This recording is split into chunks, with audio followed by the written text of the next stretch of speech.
All right. So Nick, you mentioned storefronts. Let's go down this route here. So a lot of our listeners, maybe they buy like a 5 unit or a 6 unit where it's got a storefront component, but it's new to a lot of people who listen to this podcast, or it's something they have not endeavored on so yet. So let's say you take over a building, it's got vacant, a couple of vacant storefronts, they're beat up.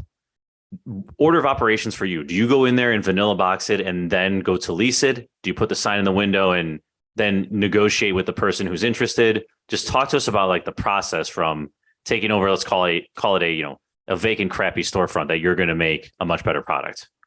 Well, in using metrics on when I'm first buying it, you've got to build that into your purchase price. And the seller knows that there's going to be some kind of a discount. It doesn't necessarily have to be zero, but sometimes maybe it should be, depending on the building. But if you're buying at 100 a door, let's just say for the apartment, you should be buying probably 75 a door if it's really a beat up, needs everything kind of a storefront. Because the money that you need to put into it has to go in to be the best storefront that's in the neighborhood if you want to rent it. That means you've got to do the storefront class. You have to vanilla box it. You've got to have all the hookups that are ready.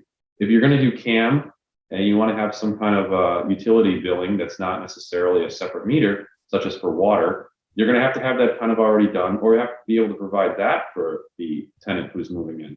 Because and real quick, just taking one step back, define CAM for us, for our listeners who may not know. The common area maintenance, any of the other charges that you would have.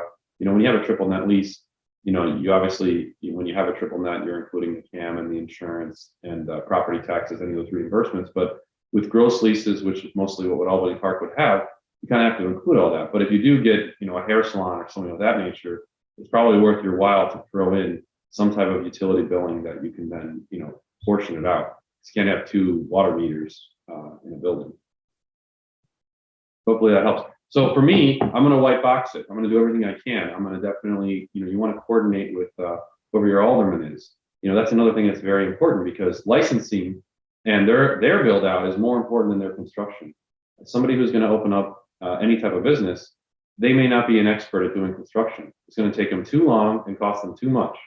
And they're not going to know even where to start. So having the place built out, white boxed, or as close to that as possible is what I would do first. And then I would expect that it would rent relatively quickly because if I offer modified gross leases to these tenants that are not, they're not going to be anybody that maybe national tenants or anything like that, they're going to want something as simple as possible. And they're going to want to focus on their business. So you have to be able to provide them something that they can already start with. And I noticed that a lot of people that say, well, I can't seem to find anybody to rent this, it's because a lot of the local tenants want to work with the local person. You're better off to put a for rent sign with a Sharpie pen than you are to, list it with somebody that may not be able to find them that quickly. And I'm not trying to say that you can't do it like that. I'm just saying the success for me has been doing it internally. Are you doing any sort of build out for them, or are you making them responsible for it and giving free rent? Like how do you try to do it to set them up for success? I think it depends on who's going to be coming in, but I've done it both ways. So if it looks like somebody who's established or somebody that puts up a large enough security deposit, I'm happy to participate in whatever extra construction they need because we have our own construction arm. If they need more abatement, that's something else that we can do. Typically, you're doing 1-to-1, so you're doing 1 month for every year. But if it's a first-time person, we're not signing a 5 or a 10-year lease. You're signing, a 3-year lease with a 2-year option. That's what I typically go with. That gives me a lot of flexibility. Obviously, they're going to meet the credit score. They're going to put up their deposit, and hopefully, we're able to work with them to get open as fast as possible. Because again, if there's licensing issues, you want to try and get them the path to being operational as fast as possible, as opposed to doing the construction and trying to do that at the same time.